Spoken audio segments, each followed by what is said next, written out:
ನಮಸ್ಕಾರ ಸ್ನೇಹಿತರೆ, ಮಿತ್ರರೇ. ನಮಗೆ ಸ್ವತಂತ್ರ ಬಂದು 78 ವರ್ಷ ಆಯಿತು.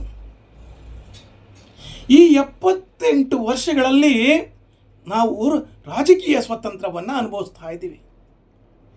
ನಮಗಿನ್ನೂ ಆರ್ಥಿಕ ಸ್ವಾತಂತ್ರ್ಯ ಬಂದೇ ಇಲ್ಲ. ಯಾಕೆ ಬಂದಿಲ್ಲ ಸ್ನೇಹಿತರೆ? ಈ ರಾಜಕಾರಣಿಗಳಿಗೆ ಅವರ ಚಿತ್ತ ಏನಪ್ಪ ಅಂದರೆ, ರಾಜಕಾರಣಿಗಳ ಚಿತ್ತ ಕುರ್ಚಿಯ ಸುತ್ತ, ಈ ಅಧಿಕಾರಿಗಳ ಚಿತ್ತ ಭ್ರಷ್ಟಾಚಾರದ ಸುತ್ತ, ಈ ಸಾಮಾನ್ಯ ಜನರ ಚಿತ್ತ ಸಮಸ್ಯೆಗಳ ಹುತ್ತ. ಸ್ನೇಹಿತರೆ, 78 ವರ್ಷ ಆದರೂ ಸಹಿತ ನಾವಿನ್ನೂ ಸಮಸ್ಯೆಯ ಸುಳಿಯಲ್ಲಿ ಸಿಕ್ಕಿ ನಲುಗ್ತಾ ಇದ್ದೀವಿ. ನಮ್ಮ ಸಮಸ್ಯೆಗಳು ಉತ್ತದ ರೀತಿಯಲ್ಲಿ ಬೆಳೀತಾ ಇದ್ದಾವೆ. ಅದಕ್ಕೆ ಕಾರಣ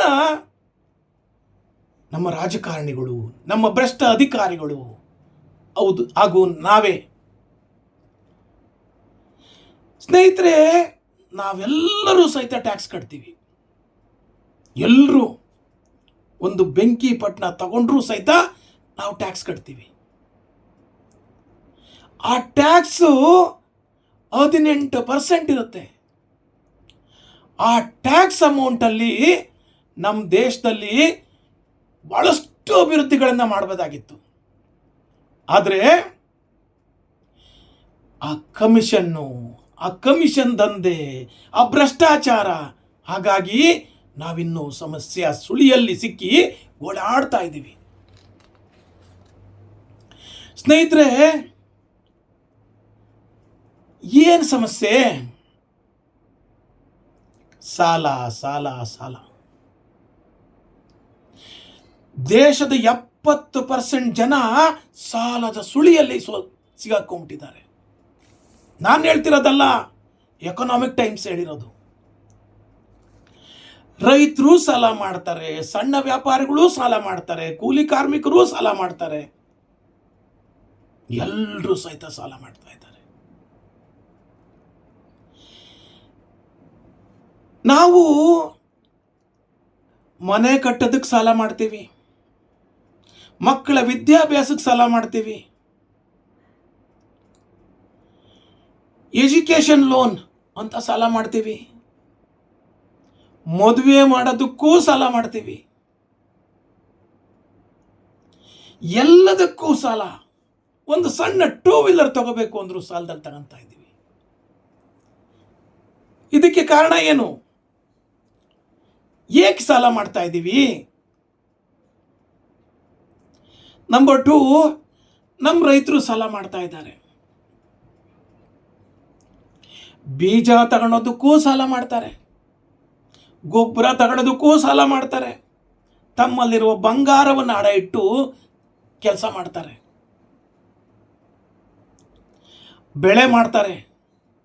ಆ ಬೆಳೆ ಹುಟ್ಟುತ್ತೋ ಇಲ್ವೋ? ಹುಟ್ಟಿದ್ರೆ ಮಳೆ ಬಂದರೆ ಹುಟ್ಟುತ್ತೆ, ಮಳೆ ಹೋದರೆ ಹುಟ್ಟೋದೇ ಇಲ್ಲ. ಹುಟ್ಟಾದ ಮೇಲೆ ಮಳೆ ಬಂದರೆ ಬೆಳೆಯುತ್ತೆ, ಫಸಲು ಬರುತ್ತೆ. ಭಾಳ ಕಷ್ಟಪಟ್ಟು ಏನೋ ಸಾಲ ತೀರ್ಸೋಣ ಅಂತ ಕಷ್ಟಪಟ್ಟು ಕಟಾವು ಮಾಡಿದರೆ ಅದಕ್ಕೆ ಸರಿಯಾದ ಬೆಲೆನೇ ಇರಲ್ಲ. ನಾವು ಬೆಳೆದಂಥ ಬೆಳೆಗೂ ಬೆಲೆ ಇಲ್ಲ, ರೈತರಿಗೂ ಬೆಲೆ ಇಲ್ದಂಗೆ ಆಗ್ಬಿಟ್ಟಿದೆ. ಸ್ನೇಹಿತರೆ, ಇನ್ನು ಕೂಲಿ ಕಾರ್ಮಿಕರು ಪಾಪ ವಾರದಲ್ಲಿ 4 ದಿವಸ 3 ದಿವಸ ಕೆಲಸ ಸಿಗುತ್ತೆ. ಸಂಪೂರ್ಣವಾಗಿ ಕೆಲಸ ಮಾಡಬೇಕು ಅಂತ ಆಸೆ ಇದ್ರೂ ಸಹಿತ ಕೆಲಸಗಳು ಸಿಕ್ಕಲ್ಲ. ವರ್ಷದಲ್ಲಿ ಸ್ವಲ್ಪ ದಿನ ಕೆಲಸ ಸಿಗುತ್ತೆ, ಸ್ವಲ್ಪ ದಿನ ಕೆಲಸ ಸಿಗಲ್ಲ. ಅವರು ಸಹಿತ ಊಟಕ್ಕೋಸ್ಕರ ಸಾಲ ಮಾಡ್ತಾರೆ. ಸಣ್ಣ ಪುಟ್ಟ ವ್ಯವಹಾರಗಳಿಗೋಸ್ಕರ ಸಾಲ ಮಾಡ್ತಾರೆ. ಸಾಲದ ಸುಳಿಯಲ್ಲಿ ಅವರು ಸಹಿತ ಸಿಗಾಕೊಂಡ್ಬಿಡ್ತಾರೆ. ಈಗ ಯಾಕೆ ಸಾಲ ಮಾಡ್ತಾ ಇದ್ದಾರೆ? ಈ ರಾಜಕಾರಣಿಗಳು, ಈ ಅಧಿಕಾರಿಗಳು, ಈ ಶ್ರೀಮಂತರು ತಮ್ಮ ಆಡಂಬರ ಜೀವನವನ್ನು ಮಾಡೋದನ್ನು ನೋಡಿ ನಾವೆಲ್ಲ ಭ್ರಮೆಯಲ್ಲಿ ಸಾಲ ಮಾಡ್ತೀವಿ. ಅವ್ರು ಕಾರ್ ತಗೊಂಡ್ರು ಅಂತ ನಾವು ಸಾಲ ಮಾಡಿ ಕಾರ್ ತಗೊಂತೀವಿ. ಅವ್ರು ಮನೆ ಕಟ್ಟಿದ್ರು ಅಂತ ನಾವು ಸಾಲ ಮಾಡಿ ಮನೆ ಕಟ್ತೀವಿ. ಅವ್ರು ಬೈಕ್ ತಗೊಂಡ್ರು ಅಂತ ನಾವು ಸಾಲ ಮಾಡಿ ಬೈಕ್ ತಗೊತೀವಿ. ಅವರು ಗ್ರ್ಯಾಂಡಾಗಿ ಮದುವೆ ಮಾಡಿದ್ರು ಅಂತ ನಾವು ಸಹಿತ ಗ್ರ್ಯಾಂಡಾಗಿ ಮದುವೆ ಮಾಡಿ ಸಾಲ ಮಾಡಿ ಮದುವೆ ಮಾಡ್ತೀವಿ.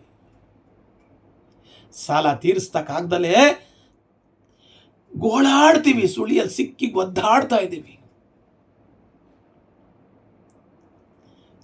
ಎಲ್ಲರ ಪಾಡು ಇದೆ. ಕೂಲಿ ಕಾರ್ಮಿಕರು ಆಗಲಿ, ರೈತರಾಗಲಿ, ಬಿಸ್ನೆಸ್ ಪೀಪಲ್ಸ್ ಆಗಲಿ, ಎಲ್ಲರೂ ಸಹಿತ ಸಾಲ ಮಾಡಿ ಸಾಲ ಮಾಡಿ ಸಾಲ ಮಾಡಿ ಸಾಲದಲ್ಲೇ ನರಳ್ತಾ ಇದ್ದಾರೆ. ಇದಕ್ಕೆ ಕಾರಣ ಏನು? ಈಸಿಯಾಗಿ ಸಾಲ ಸಿಗ್ತಾ ಇರೋದು ನಂಬರ್ 1.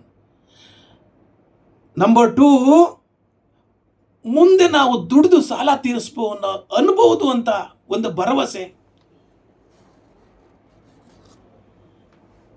ನಂಬರ್ 3, ಸಾಲ ಏನಾದರೂ ಮಾಡಿ ತೀರಿಸ್ಬೇಕು ಅನ್ನೋ ಛಲ.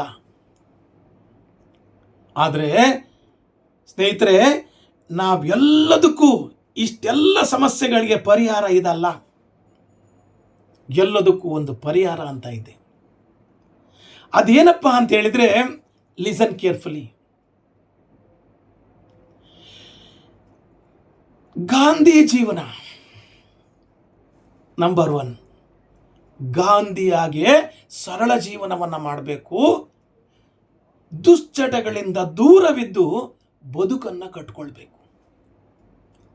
ನಂಬರ್ 2, ಬಸವಣ್ಣನವರ ತತ್ವವಾದಂತಹ ಕಾಯಕವೇ ಕೈಲಾಸ ಅನ್ಬೇಕು. ಎಲ್ಲ ಕೆಲಸಗಳನ್ನು, ನಮ್ಮ ಕೆಲಸಗಳನ್ನು ನಾವೇ ಮಾಡ್ಕೋಬೇಕು. ಶ್ರದ್ಧೆಯಿಂದ, ಭಕ್ತಿಯಿಂದ, ಗೌರವದಿಂದ ಆ ಕೆಲಸ ಕಾರ್ಯಗಳನ್ನು ನೀಟಾಗಿ ಸರಿಯಾದ ಸಮಯಕ್ಕೆ ಸರಿಯಾಗಿ ಮುಗಿಸ್ಬೇಕು.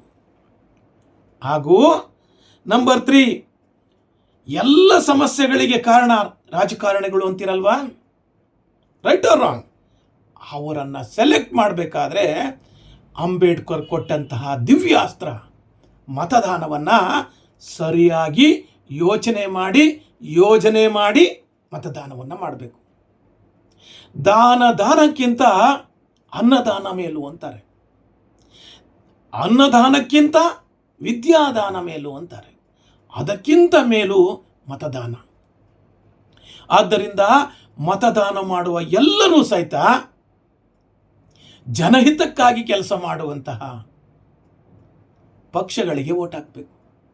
ಯಾವುದೇ ಹಣಕ್ಕಾಗಿ, ಎಂಡಕ್ಕಾಗಿ, ಸೀರೆಗಾಗಿ, ಪಂಚೆಗಾಗಿ ಓಟನ್ನು ಮಾರ್ಕೋಬಾರದು.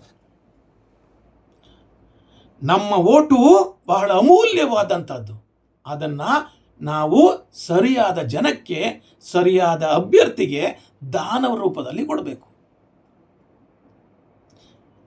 ಇದು ನನ್ನ ಇವತ್ತಿನ ವಿಚಾರ. ಮಾರಲ್ ಆಫ್ ದಿ ಸ್ಟೋರಿ ಏನಪ್ಪ ಅಂತ ಹೇಳಿದ್ರೆ, ಯಾವುದೇ ಕಾರಣಕ್ಕೂ ಸಾಲ ಮಾಡಬಾರ್ದು. ಮಾಡಿದ್ರೂ ಸಹಿತ ಅದರಿಂದ ತುಪ್ಪ ತಿನ್ನಬಾರ್ದು. ಯಾವುದಕ್ಕೆ ಸಾಲ ಮಾಡಿರ್ತೀವೋ ಅದನ್ನು ಪೂರೈಸಿ ಮತ್ತೆ ಸಾಲ ಮಾಡುವಂಥ ದುರಭ್ಯಾಸವನ್ನು ಬಿಡಬೇಕು. ಹಾಸಿಗೆ ಇದ್ದಷ್ಟು ಕಾಲು ಚಾಚಬೇಕು. ಸಾಧ್ಯ ಇರುವಷ್ಟು ಸ್ವಪ್ರಯತ್ನದಿಂದ ದುಡಿದು ತಿನ್ನಬೇಕು. ದುಶ್ಚಟಗಳಿಂದ ದೂರ ಇರಬೇಕು. ಇದು ನನ್ನ ಮನವಿ. ನನ್ನ ಈ ವಿಡಿಯೋ ನೋಡಿದ್ದೀರಾ, ನಿಮಗೆಲ್ಲ ಇಷ್ಟ ಆಗಿದೆ ಅಂದರೆ ಲೈಕ್ ಮಾಡಿ, ಹಾಗೂ ಈ ವಿಡಿಯೋವನ್ನು ನಿಮ್ಮ ಸ್ನೇಹಿತರಿಗೆ ಶೇರ್ ಮಾಡಿ.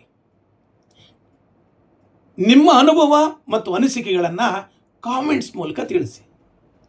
ನನ್ನ ಈ ವಿಡಿಯೋ ನೋಡಿದ್ದಕ್ಕೆ ನಿಮಗೆಲ್ಲರಿಗೂ ಶರಣಾರ್ಥಿ. Thank you very much.